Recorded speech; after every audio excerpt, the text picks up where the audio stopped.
नमस्कार दोस्तों, स्वागत है आपका अपने चैनल पर। दोस्तों, अपनी आज की इस वीडियो में हम लोग बात करने वाले हैं नॉर्वे के बारे में और जानेंगे नॉर्वे से जुड़े हुए हैं कुछ रोचक तथ्यों के बारे में। अगर वीडियो आप लोगों को पसंद आए तो लाइक और शेयर जरूर करें, क्योंकि नॉलेज हमेशा बांटने से बढ़ती है। नॉर्वे एक ऐसा देश है जहां पर कोई भी इंसान अपनी कमाई को छुपा नहीं सकता, क्योंकि यहाँ का टैक्स डिपार्टमेंट हर नागरिक की इनकम की जानकारी वेबसाइट पर अपलोड करता है, जहां पर जाके कोई भी इंसान किसी की भी इनकम को बहुत आसानी से देख सकता है। नॉर्वे में रहने वाले पुरुषों को दो नामों से पुकारा जाता है, ऑड और इवन। साल 2011 में नॉर्वे के अंदर मक्खन की कीमत इतनी ज्यादा बढ़ गई थी कि वहां पर सिर्फ 2.5 ग्राम मक्खन खरीदने के लिए पूरे 50 अमेरिकी डॉलर यानी कि लगभग 3000 के आसपास पे करना पड़ा था। नॉर्वे की पब्लिक यूनिवर्सिटी में वहां के सभी नागरिकों को मुफ्त में शिक्षा दी जाती है। इसके साथ साथ वहां का कोई भी नागरिक दुनिया के किसी भी कोने में जाकर के फ्री में पढ़ सकता है, क्योंकि इसका सारा खर्चा वहां की सरकार वहन करती है। नॉर्वे की स्कैंडिनेवियन देश है। ये दुनिया के काफी सुदूर कोने में स्थित है, जो कि नॉर्थ पोल पर पड़ता है, जिस कारण से यहाँ पर सर्दियों के समय में सिर्फ और सिर्फ अंधेरा रहता है, और इसके उलट गर्मियों के समय में यहाँ पर 24 घंटे आप लोग सूर्य को देख सकते हैं। साल 2014 में प्रॉस्पेरिटी एंड वेलफेयर के मामले में नॉर्वे को इस दुनिया में नंबर 1 की पोजीशन मिली थी। नॉर्वे का लाइफ ऑफ स्टैंडर्ड अमेरिका के लाइफ ऑफ स्टैंडर्ड से भी काफी हाई माना जाता है। नॉर्वे के राष्ट्रीय चिन्ह में एक शेर के हाथ में कुल्हाड़ी पकड़े हुए दिखाया गया है। लेकिन सबसे आश्चर्य की बात यह है कि इस देश में शेर का कोई अस्तित्व भी नहीं है। नॉर्वे और स्वीडन दोनों ही एक दूसरे के पड़ोसी हैं, लेकिन 1814 से लेकर 1905 तक ये दोनों ही देश एक हुआ करते थे। 1905 में इन दोनों देशों का बंटवारा हो गया और दोनों देश अलग अलग हो गए। नॉर्वे में आज भी राजवंश की परंपरा चली आ रही है, जिसके कारण यहाँ के राजा को किंग्स ऑफ नॉर्वे ना कह करके नॉर्वे स्कीइंग कहा जाता है।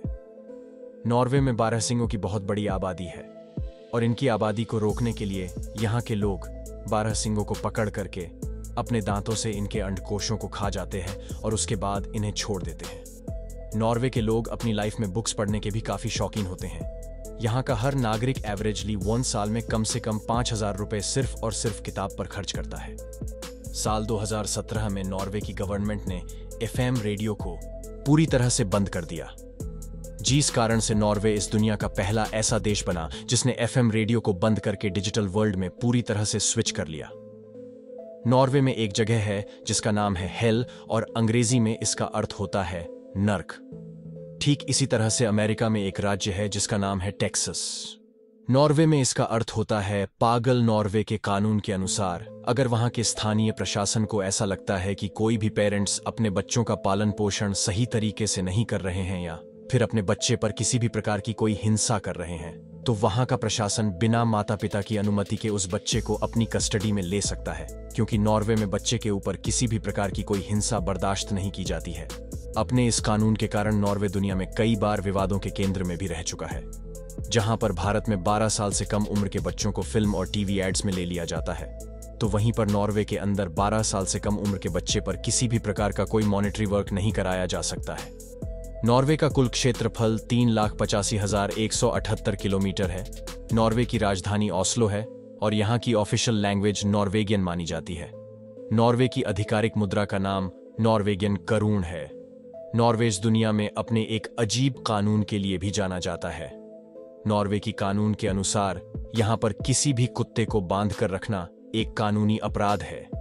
यहाँ पर कुत्ते को सिर्फ विशेष परिस्थितियों में ही बांधा जा सकता है, जब उसे बांधना आवश्यक माना गया हो।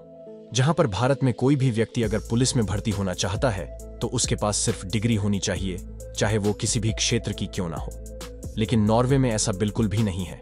अगर यहाँ पर कोई भी इंसान पुलिस में भर्ती होना चाहता है तो उसके लिए उसे 3 साल का पुलिस स्टडी करना पड़ता है, जिसके बाद उसे बैचलर की डिग्री मिलती है, और उसके बाद ही वो अपनी लाइफ में पुलिस में भर्ती हो सकता है। नॉर्वे एक ऐसा देश है जहां पर किसी भी अपराधी को फांसी या फिर मृत्यु की सजा नहीं दी जाती, चाहे उस अपराधी ने अपनी लाइफ में कितना ही गंभीर से गंभीर अपराध क्यों ना किया हो।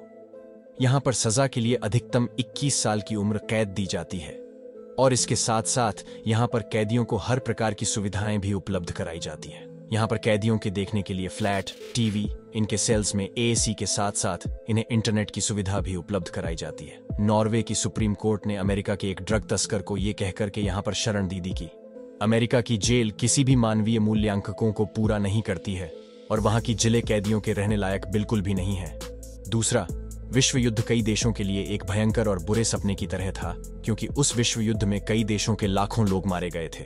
लेकिन आपको जानकर के आश्चर्य होगा कि नॉर्वे के सिर्फ 10 पुलिसकर्मियों की ही जान गई थी। नॉर्वे एक ऐसा देश है जो कि 2008 में अमेज़न वर्षावन को बचाने के लिए सबसे आगे आया था और नॉर्वे ने पूरे $1 बिलियन की सहायता राशि दी थी। 17 मई नॉर्वे में राष्ट्रीय दिवस के तौर पर मनाया जाता है।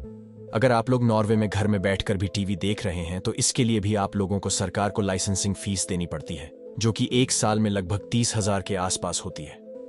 नॉर्वे के अंदर लगातार 76 दिनों तक सूर्यास्त नहीं होता है और यह समय मई से लेकर जुलाई के अंत तक का होता है। आप सब लोग इस बात को जानते हैं कि जापानीज लोग अपनी लाइफ में सैल्मन सूजी को बहुत ज्यादा पसंद करते हैं। सैल्मन सूजी एक डिश होती है जो कि सैल्मन मछली से बनाई जाती है। नॉर्वे सैल्मन मछली के उत्पाद में इस पूरी दुनिया में सबसे आगे माना जाता है। असल में सैल्मन सूजी की उत्पत्ति नॉर्वे के अंदर हुई थी और जापानीज लोग इसे 80 के दशक में जान पाए थे। नॉर्वे का समुद्री क्षेत्र लगभग 1,01,388 किलोमीटर है। ये इतना बड़ा है कि आप धरती के पूरे 2.5 चक्कर लगा सकते हैं। एक्चुअली में नॉर्वे के पास 50,000 से भी ज्यादा आइसलैंड है, जिसके कारण से इसका समुद्री क्षेत्र इतना बड़ा है।